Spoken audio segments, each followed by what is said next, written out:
أعوذ بالله من الشيطان الرجيم. بسم الله الرحمن الرحيم. إن الذين آمنوا والذين هادوا والنصارى والصابئين من آمن بالله واليوم الآخر وعمل صالحا فلهم أجرهم عند ربهم ولا خوف عليهم ولا هم يحزنون. وَإِذَا أَخَذْنَا مِيثَاقَكُمْ وَرَفَعْنَا فَوْقَكُمُ الطُّورَ خُذُوا مَا آتَيْنَاكُمْ بِقُوَّةٍ وَاذْكُرُوا مَا فِيهِ لَعَلَّكُمْ تَتَّقُونَ ثُمَّ تَوَلَّيْتُم مِّن بَعْدِ ذَلِكَ فَلَوْلَا فَضْلُ اللَّهِ عَلَيْكُمْ وَرَحْمَتُهُ لَكُنتُم مِّنَ الْخَاسِرِينَ. وَلَقَدْ عَلِمْتُمُ الَّذِينَ اعْتَدَوْا مِنكُمْ فِي السَّبْتِ فَقُلْنَا لَهُمْ كُونُوا قِرَدَةً خَاسِئِينَ فَجَعَلْنَاهَا نَكَالًا لِمَا بَيْنَ يَدَيْهَا وَمَا خَلْفَهَا وَمَوْعِظَةً لِلْمُتَّقِينَ. لفظی ترجمہ: ان الذین آمنوا، بے شک وہ لوگ جو ایمان لائے، والذین ہادوا، اور وہ لوگ جو یہودی ہے، والنصارى، اور جو نصرانی ہے، والصابئین، اور جو صابی ہے. من آمن باللہ، جو شخص بھی ایمان لایا اللہ تبارک و تعالیٰ پر، والیوم الآخر، اور آخرت کے دن پر، وعمل صالحا، اور اس نے عمل کیا اچھا، فلہم اجرہم عند ربہم، پر ان کے لیے اجر ہے ان کے رب کے پاس. ولا خوف علیہم ولا هم يحزنون، اور نہ ان پر خوف ہوگا اور نہ وہ غمگین ہوں گے.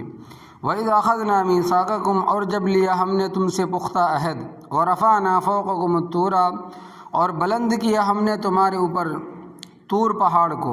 خُذُوا مَا آتَيْنَاكُمْ بِقُوَّةٍ، پکڑو اس چیز کو جو ہم نے تمہیں دی ہے قوت کے ساتھ. وَاذْكُرُوا مَا فِيهِ، اور یاد کرو جو اس میں ہے. لَعَلَّكُمْ تَتَّقُونَ، تاکہ تم پرہیزگار بن جاؤ، تقوی والے بن جاؤ. ثم تولیتم، پھر گئے تم، من بعد ذالک، اس کے بعد. فلولا فضل اللہ علیکم، پس اگر نہ ہوتا اللہ تبارک و تعالیٰ کا فضل تم پر، ورحمتہ، اور اس کی رحمت، لکنتم من الخاسرین، البتہ تم ہو جاتے نقصان اٹھانے والوں میں سے. وَلَقَدْ عَلِمْتُمُ، اور البتہ تحقیق تم جانتے ہو، الَّذِينَ اعْتَدَوْا مِنكُمْ، ان لوگوں کو جنہوں نے تجاوز کیا تم میں سے، فی السبت، ہفتے کے دن. فَقُلْنَا لَهُمْ، پس کہا ہم نے ان کو، كُونُوا قِرَدَةً خَاسِئِينَ، ہو جاؤ بندر ذلیل. فَجَعَلْنَاهَا نَكَالًا، پس بنایا ہم نے اس واقعے کو عبرت، لما بین یدیہا، ان لوگوں کے لیے جو اس سے پہلے تھے، وما خلفہا، اور جو پیچھے آنے والے ہیں، وموعظۃ للمتقین، اور نصیحت پرہیزگاروں کے لیے.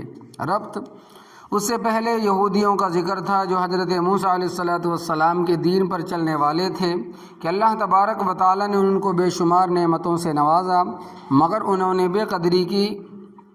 آگے وہ فرقے جو حضور صلی اللہ علیہ وسلم کے زمانے میں تھے، ان میں سے بعض کا ذکر ہے. اللہ تبارک و تعالیٰ فرماتے ہیں، ان الذین آمنوا، بے شک وہ لوگ جو ایمان کا دعویٰ کرتے ہیں. مشرکین عرب اپنی نسبت حضرت ابراہیم علیہ السلام کی طرف کر کے اپنے آپ کو مومن کہتے تھے. ہم ابراہیمی ہیں، اور حضرت ابراہیم علیہ السلام مومن تھے، لہٰذا ہم بھی مومن ہیں. حضرت ابراہیم علیہ السلام کے مومن ہونے میں تو شک و شبہ کی کوئی گنجائش نہیں، مگر ان کا صرف دعویٰ ہی دعویٰ تھا. والذین ہادوا، اور وہ لوگ جو یہودی ہیں. یہودیوں کو یہودی کیوں کہتے ہیں؟ مفسرین کرام رحمۃ اللہ علیہ نے اس سلسلے میں مختلف باتیں بیان کی ہے. ایک یہ کہ ہادہ یہودو کے معنی ہے رجوع کرنا، تو وہ لوگ جو بچھڑے کی پوجا کرنے کی وجہ سے قتل کر دیے گئے تو وہ تو قتل ہو گئے. جو بچ گئے انہوں نے کہا تھا، ان ہدنا الیک، اے پروردگار ہم نے تیری طرف رجوع کیا. چونکہ ان کے بڑوں نے ہودن کا لفظ بولا تھا تو اس وجہ سے ان کو یہودی کہا جاتا ہے. دوسری وجہ یہ بیان فرمائی ہے کہ حضرت یعقوب علیہ السلام کے بڑے بیٹے کا نام یہودا تھا، تو اس کی طرف نسبت کی وجہ سے ان کو یہودی کہا جاتا ہے. علامہ خازن رحمۃ اللہ علیہ نے یہ وجہ بھی لکھی ہے کہ یہ لوگ جو تورات پڑھتے تھے تو حرکت کرتے تھے، یعنی کہ ہلتے تھے آگے پیچھے، جس طرح قرآن کریم حفظ کرنے والے بچے آگے پیچھے ہلتے اور حرکت کرتے ہیں.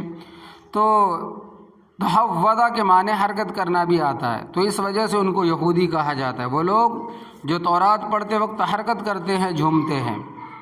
یروشلم کے دیوار کو پکڑ کر یہودی جھومتے آگے پیچھے ہوتے ہیں جب وہ زبور کو پڑھتے ہیں یا پھر انجیل کو پڑھتے ہیں یا تورات کو پڑھتے ہیں۔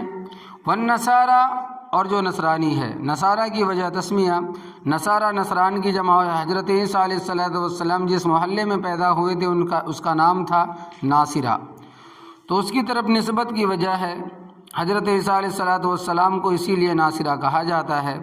چنانچہ تاریخ کی کتابوں میں آتا ہے کہ حضرت عیسیٰ علیہ السلام ناصری نے کہا، جس طرح حضرت صلی اللہ علیہ وسلم کو مکی اور مدنی کہا جاتا ہے۔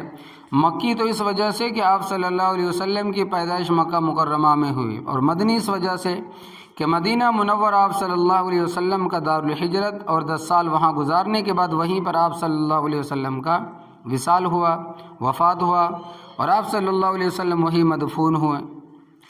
تو حضرت عیسیٰ علیہ السلام کو محلہ ناصرہ کی طرف نسبت کی وجہ سے ناصری کہا جاتا ہے، اور ان کے ماننے والوں کو نصرانی کہا جاتا ہے۔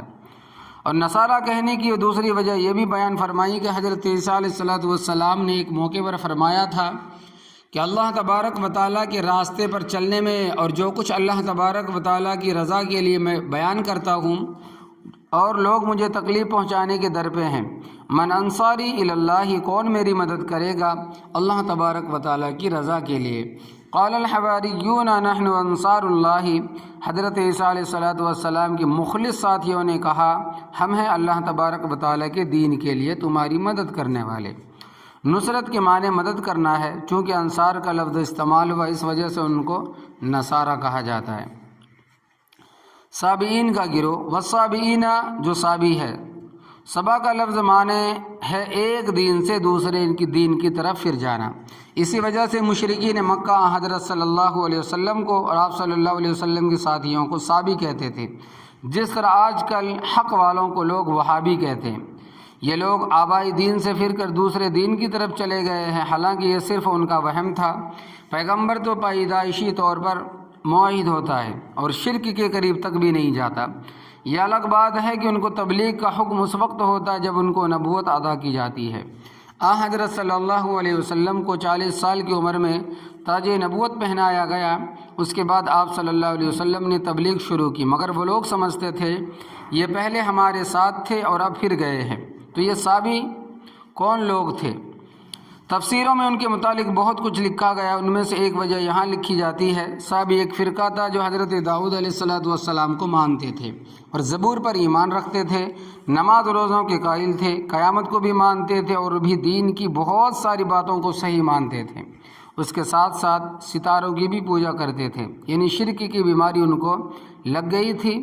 جس طرح عرب صدیوں تک حضرت ابراہیم علیہ السلام اور حضرت اسماعیل علیہ السلام کے سچے دین پر چلتے رہے، مگر بعد میں شرک میں مبتلا ہوئے۔ عرب میں شرک کی ابتدا، پہلا بدبخت انسان جس نے عرب میں شرک پھیلایا وہ عمر ابن اللح بن قمع تھا۔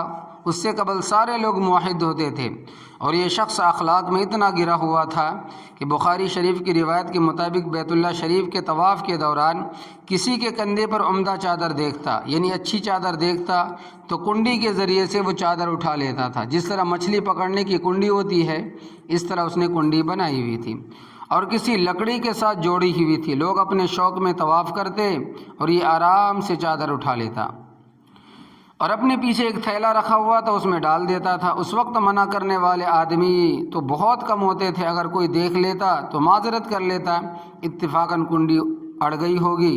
جو اتنا اخلاق سے گرا ہوا اور فاجر ہو کہ طواف کرتے وقت تو لوگوں کے کپڑے اتار لے، اس پر اعتماد کرنے کا کیا معنی ہے، اور اس کا ایجاد کردہ دین کو کیا اختیار کرنا ہے؟ مگر لوگ تو انتہائی بد کردار کے پیچھے بھی لگ جاتے ہیں اور وہ اس چیز کو دلیل بنا لیتے ہیں کہ اتنے لوگ ہمارے ساتھ ہیں، اگر جھوٹے ہوتے تو اتنے لوگ ہمارے ساتھ کیوں ہوتے؟ جیسا کہ گجران والا میں ایک آدمی نے مہدی ہونے کا دعویٰ کیا ہے، اس کے متعلق اخبارات میں بھی آیا تھا کہ کچھ بیوقوف لوگ اس کے ارد گرد بھی جمع ہو گئے تھے۔ کیا اس کے مہدی ہونے کی دلیل ہے؟ آپ کپڑے پہن کر بازار سے گزرو تو آپ کے آس پاس لوگ جمع نہیں ہوں گے، اور اگر کپڑے اتار دو تو کتنا بڑا مجمع تمہارے ارد گرد جمع ہو جائے گا اور نعرے مفت میں لگائیں گے۔ تو صحابیوں کی بات ہو رہی تھی کہ وہ لوگ حضرت داؤد علیہ السلام کو مانتے تھے، زبور پر ایمان رکھتے تھے، نماز روزے کے قائل تھے، مگر اس کے ساتھ ساتھ ستاروں کی بھی پوجا کرتے تھے۔ ان فرقوں کو بیان کرنے کے بعد اللہ تبارک و تعالیٰ فرماتے ہیں کہ ایمان باللہ کی جامعیت، من آمن باللہ والیوم الآخر، جو شخص بھی ایمان لایا اللہ تبارک و تعالیٰ پر اور آخرت کے دن پر، رب تعالیٰ پر سچے دل سے ایمان لائے کہ اس کے پیغمبر پر ایمان لائے، اس کی کتابوں کو بھی مانے، فرشتوں کا قائل ہو، قیامت کو مانے، جنت دوزخ کا قائل ہو۔ ایک آدمی کہتا ہے کہ میں اللہ تبارک و تعالیٰ کو مانتا ہوں مگر پیغمبر اور کتابوں اور فرشتوں کا قائل نہیں ہوں، جنت دوزخ کو نہیں مانتا، حشر نشر کا قائل نہیں ہوں۔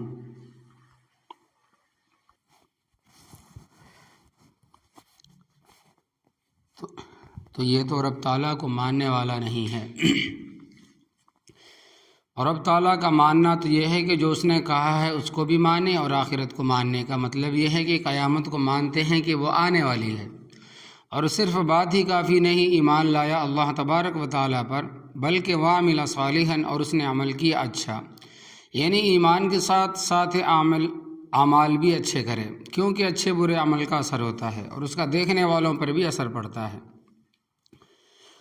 اور لوگ ان چیزوں کو محسوس کرتے ہیں، آدمی خود محسوس کرے یا نہ کرے، خصوصاً وہ حضرات جو وعظ و تبلیغ کرتے، حق بیان کرتے، ان کو خاص خیال کرنا چاہیے، کیونکہ ایک آدمی دوسروں کو حق بتاتا ہے، نیکی کی تبلیغ کرتا ہے، خود عمل نہیں کرتا، تو ایک تو اس کا روحانی طور پر اثر کم ہوتا ہے کہ لوگ اس کی بات سے متاثر نہیں ہوتے، اور دوسرا یہ کہ لوگ منتفر ہوتے ہیں۔ لہٰذا ہر آدمی کو اپنے گریبان میں جھانکنا چاہیے اور اپنی اصلاح کرنی چاہیے، خصوصاً داعی اللہ جو دوسروں کو اللہ تبارک و تعالیٰ کی طرف دعوت دیتا ہے، اس لیے ضروری ہے کہ پہلے وہ اپنی اصلاح کرے۔ ٹی وی دیکھنے کے بارے میں سوال، ایک جگہ کسی نے سوال کیا کہ ہمارے امام صاحب ٹی وی دیکھتے ہیں اور گفتگو میں فحش گوئی سے کام لیتے ہیں، ایسے آدمی کو امامت کا کیا حکم ہے؟ تو میں نے کہا کہ ٹی وی دیکھنے والے کے پیچھے نماز مکروہ ہوتی ہے اور فحش گوئی کرنے والے کے پیچھے بھی نماز مکروہ ہے۔ فحش گوئی یعنی کہ گالیاں دینے والے کے پیچھے بھی نماز مکروہ ہے، اور اگر ایسا آدمی سچے دل سے توبہ کرے تو اس کا گناہ بھی مٹ جائے گا اور کراہت بھی ختم ہو جائے گی۔ ہر آدمی کو اپنے اعمال کی اصلاح کرنی چاہیے، خصوصاً درس دینے والوں کو اس بات کا اہتمام کرنا چاہیے، کیونکہ میں سنا کہ بوڑھا ہو گیا ہوں اور تم سن کے بوڑھے ہو گئے ہو، اگر اثر نہ ہوتا تو کچھ بھی نہ ہوا۔ فرمایا فَلَهُمْ أَجْرُهُمْ عِنْدَ رَبِّهِمْ، پر ان کے لیے اجر ہے ان کے رب کے پاس، وَلَا خَوْفٌ عَلَيْهِمْ وَلَا هُمْ يَحْزَنُونَ، اور نہ ان پر خوف ہوگا اور نہ وہ غمگین ہوں گے۔ پہلے بھی بنی اسرائیل کے واقعات کا ذکر تھا، آگے بھی انہی کا واقعہ بیان فرماتے ہیں۔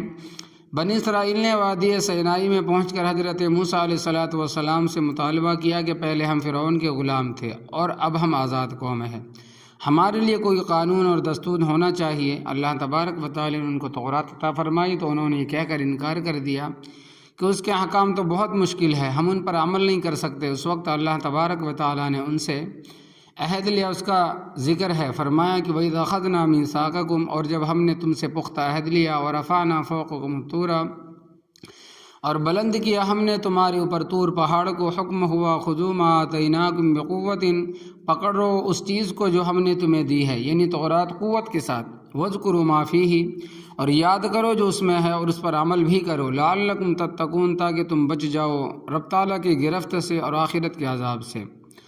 سوال اب یہاں پیدا ہوتا ہے کہ دین میں جبر نہیں ہے، کوئی مانتا ہے مانے، نہیں مانتا ہے نہ مانے۔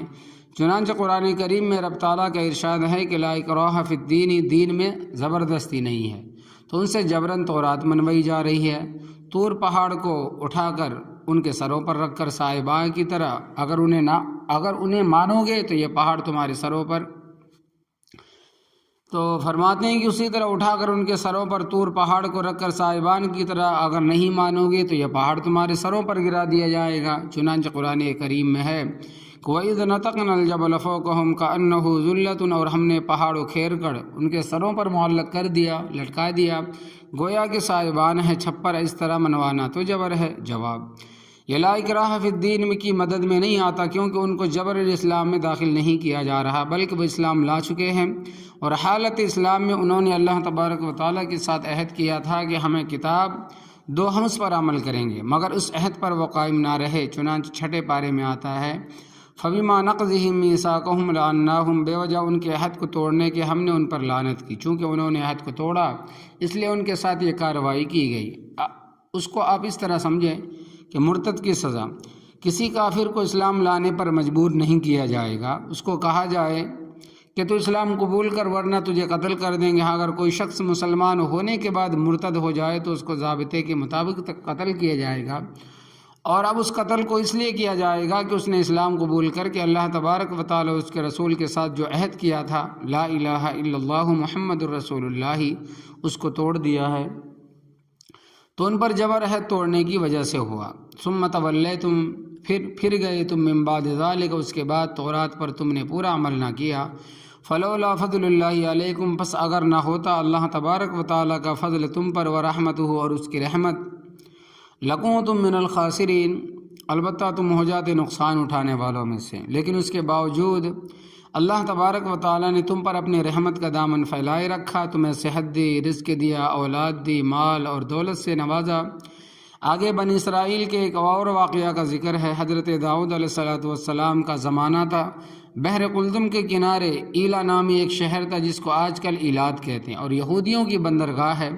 بحر قلزم میں مچھلیاں بہت تھیں، ان کا پیشہ مچھلیوں کی تجارت تھا، مچھلیاں پکڑ کر کھاتے بھی اور دور دراز تک سپلائی بھی کرتے تھے۔ ان پر ہفتے والے دن شکار کھیلنے پر پابندی تھی، باقی 6 دن مچھلیاں پکڑ سکتے ہیں، اور ہفتے والے دن 24 گھنٹے، اس طرح سمجھو کہ جمعہ والے دن غروب آفتاب سے لے کر اگلے دن غروب آفتاب تک مچھلی پکڑنی جائز نہیں تھی۔ اسلامی تاریخ غروب آفتاب سے بدلتی ہے اور انگریزی تاریخ رات بج کر 1 منٹ پر بدلتی ہے۔ بہرحال ان پر ہفتے والے دن شکار کرنے پر پابندی تھی، جس طرح ہمارے لیے جمعہ والے دن پہلی اذان سے لے کر امام کے سلام پھیرنے تک پابندی ہے۔ اس دوران ہر وہ کام جس کا تعلق نماز جمعہ سے نہ ہو حرام ہے، جیسے سودا، سلف خریدنا، بیچنا، لکھنا، پڑھنا، کھانا پینا، سب حرام ہے۔ سوال یہ ہے کہ کہیں اذان پہلے ہو جاتی ہے اور کہیں بعد میں ہوتی ہے، اس کا کیا حکم؟ تو اس کا جواب یہ ہے کہ ان کے محلے کی اذان مراد ہوگی، جس کے محلے میں وہ رہتے ہیں، جس محلے میں وہ رہتے ہیں، اور اس مسجد کی اذان مراد ہوگی جس میں وہ جمعہ پڑھتے ہیں۔ دوسرا سوال یہ ہے کہ نماز جمعہ کے ساتھ کن قوموں کا تعلق ہے؟ تو اس کا جواب یہ ہے کہ اذان کے بعد وضو کر سکتا ہے، غسل کر سکتا ہے، مسواک کر سکتا ہے، خوشبو لگا سکتا ہے۔ خطیب امام ہے تو جمعے کے متعلق عنوان کا مطالعہ کر سکتا ہے، حوالہ دیکھ سکتا ہے، قرآن کریم کی کوئی آیت کریمہ دیکھنی ہے یا حدیث پاک دیکھنی ہے تو دیکھ سکتا ہے، کیونکہ ان سب کا تعلق جمعہ کے ساتھ ہے۔ اور جن چیزوں کا تعلق نماز کے ساتھ نہیں ہے، اچھی طرح سمجھ لو کہ اذان اول سے لے کر امام کے سلام پھیرنے تک سب حرام ہے، مگر اچھے بھلے لوگ خرید و فروخت کرتے رہتے ہیں اور حلال کو حرام کر کے کھاتے ہیں۔ پھر ہمارے لیے تو 1.5-2 گھنٹوں کا وقت اور ان کے لیے 24 گھنٹے تھے، ان میں اللہ تبارک و تعالیٰ کی عبادت کے سوا اور کوئی کام جائز نہیں تھا۔ وہاں لوگ 3 حصوں میں تقسیم ہو گئے۔ ایک گروہ نے ہفتے والے دن مچھلیوں کا شکار کر دیا، دوسرا گروہ وہ تھا جنہوں نے ان کو 1 آدھ مرتبہ منع کیا، جب دیکھا کہ یہ لوگ باز آنے کے لیے تیار نہیں ہے تو خاموش ہو کر بیٹھ گئے۔ تیسرا گروہ وہ تھا جو آخر دم تک ان کو کوتاہی کرنے والوں کو سمجھاتا رہا۔ پھر جو شکار کرتے تھے اللہ تبارک و تعالیٰ نے ان کے لیے مزید آزمائش کر دی کہ ہفتے والے دن مچھلیاں باقی دنوں کی بنسبت زیادہ ہوتی تھی، یہ دیکھ کر برداشت نہیں کرتے تھے اور وہ حیلے بہانے کے ساتھ شکار کھیلتے تھے۔ بحر قلزم سے چھوٹے چھوٹے راجباہ نکالتے اور ان کے ذریعہ پانی تالابوں کو لگاتے، جدھر پانی جاتا مچھلیاں بھی ساتھ جاتی، پھر پیچھے سے پانی بند کر دیتے اور پھر پورا ہفتہ پکڑتے رہتے۔ انہوں نے اللہ تبارک و تعالیٰ کے حکم کا حلیہ بگاڑ دیا۔ جب ان سے کہا جاتا کہ یہ کام نہ کرو، شریعت کے خلاف ورزی ہے، تو کہتے ہیں کہ ہم ہفتے والے دن تو شکار نہیں کھیلتے۔ بھائی شکار کسے کہتے ہیں؟ جب ایک چیز کی آزادی ختم ہو گئی تو وہ شکار ہو گئی۔ چونکہ انہوں نے اللہ تبارک و تعالیٰ کے حکم میں چالاکی کی تو اللہ تبارک و تعالیٰ نے نوجوانوں کو بندروں کی شکل میں مسخ کر دیا اور بوڑھوں کو خنزیروں کی شکل میں بدل دیا، کیونکہ وہ ان کو روکتے نہیں تھے۔ بندر اور خنزیر پر بننے کے بعد وہ ایک دوسرے کو پہچانتے تھے، روتے تھے، مگر اب کیا ہو سکتا تھا؟ یہ 3 دن تک زندہ رہے۔ 3 دن کے بعد اللہ تبارک و تعالیٰ نے ان سب کو ہلاک کر دیا جو آج بندر اور خنزیر موجود ہے، یہ ان لوگوں کی شکل نہیں ہے، نسل بھی نہیں ہے، یہ مستقل حیوانوں کی نسل ہے۔ اللہ تبارک و تعالیٰ فرماتے ہیں کہ وَلَقَدْ عَلِمْتُمْ، اور البتہ تحقیق تم جانتے ہو، الَّذِينَ اعْتَدَوْا مِنْكُمْ، ان لوگوں کو جنہوں نے تجاوز کیا تم میں سے، فِي السَّبْتِ ہفتے کے دن، فَقُلْنَا لَهُمْ، پس کہا ہم نے ان کو، کونوا قردۃ خاسئین، ہو جاؤ بندر ذلیل۔ یہاں پر بندروں کا ذکر اور دوسرے مقام پر خنزیروں کا بھی ذکر ہے۔ فجعلناها نکالا، پس بنایا ہم نے اس واقعے کو عبرت، لما بین یدیہا، ان لوگوں کے لیے جو اس سے پہلے تھا، وما خلفہا، اور جو پیچھے آنے والے تھے۔ جس طرح آج کل کوئی واقعہ ہو تو وہ مشرق مغرب والوں کے لیے، شمال جنوب والوں کے لیے عبرت ہوتا ہے۔ گانے بجانے کا وبال بصورت مسخ اشکال۔ بخاری شریف، ترمذی شریف اور ابو داؤد شریف میں حدیث آتی ہے کہ حضرت صلی اللہ علیہ وسلم نے فرمایا کہ قیامت کے قریب میری امت میں بھی کچھ لوگ بندر اور خنزیر بنائے جائیں گے۔ آپ صلی اللہ علیہ وسلم سے سوال کیا گیا، حضرت وہ کلمہ نہیں پڑھتے ہوں گے؟ آپ صلی اللہ علیہ وسلم نے فرمایا، یصلون و یصومون و یحجون، نماز بھی پڑھتے ہوں گے، روزے بھی رکھتے ہوں گے، حج بھی کرتے ہوں گے، مگر گانے بجانے کے بڑے دلدار ہوں گے۔ پہلے صرف ریڈیو ہوتا تھا، اب ٹی وی، وی سی آر، کیبل آ گئے، نہ جانے کتنی چیزیں بنائی جائیں گی، سنیما ہال جن کے ذریعے گانے بجانے کے شوق پورا کیا جائے گا۔ ایسے لوگ رات کو گانے بجانے کی مجلس میں بیٹھے ہوں گے انسانوں کی شکل میں، اور صبح کو بندر اور خنزیر کی شکل میں تبدیل کر دیے جائیں گے۔ نہ نمازیں بچا سکیں گی نہ روزے، تو ایسی نمازوں اور روزوں کا کیا فائدہ کہ برے کام نہ چھوڑے، صرف نماز پڑھ کر خوش نہ ہو بلکہ ان کو بچانے کا بھی سوچیں، ان کو ضائع نہ کرے، بیکار نہ کرے، برباد نہ کرے۔ اور مسئلہ یہ ہے کہ ٹی وی، وی سی آر دیکھنا حرام ہے۔ اگر کوئی شخص ان کو حرام سمجھتے ہوئے دیکھتا ہے تو گنہگار ہے، اگر ان کو حلال سمجھ کر دیکھے گا تو اس کا نکاح ٹوٹے گا، کیونکہ حرام کو حلال سمجھنا بڑا سخت گناہ ہے۔ مغربی قوموں نے ماحول ایسا بنا دیا ہے، ہم ان چیزوں کو گناہ سمجھتے ہی نہیں۔ بعض لوگ یہ کہتے ہیں کہ ہم تو نہیں دیکھتے، مگر اولاد کے مجبور کرنے پر ان کو لا کر دیا ہے، تو اس طرح تو معذور نہیں ہو سکتے۔ حاشا وکلا، کیونکہ تم گھر کے سربراہ ہو اور با اختیار ہو، کیوں کہ لا کر دیا ہے؟ اکڑ جاؤ، انکار کر دو، تم نے جب خود لا کر دیا ہے تم گناہ میں شریک ہو۔ جتنا گناہ دیکھنے والوں کو ملے گا اتنا گناہ لا کر دینے والوں کو بھی ملے گا۔ اللہ تبارک و تعالی ہمیں سچے دل سے توبہ کرنے کی توفیق عطا فرمائے اور ہماری زبانوں اور نگاہوں کی حفاظت فرمائے۔ وموعظۃ للمتقین، اور یہ واقعہ نصیحت ہے پرہیزگاروں کے لیے، لیکن ایسے واقعات سے نصیحت اور عبرت وہی حاصل کرتا ہے جس میں انسانیت کا مادہ ہو۔ رب تعالی ہمیں انسان بنائے اور گناہوں سے ہماری حفاظت فرمائے، اور خود بھی نماز، روزہ، حج، عمرہ، کلمہ کو بچاؤ، اور ٹی وی دیکھ کر سب کچھ برباد نہ کرو۔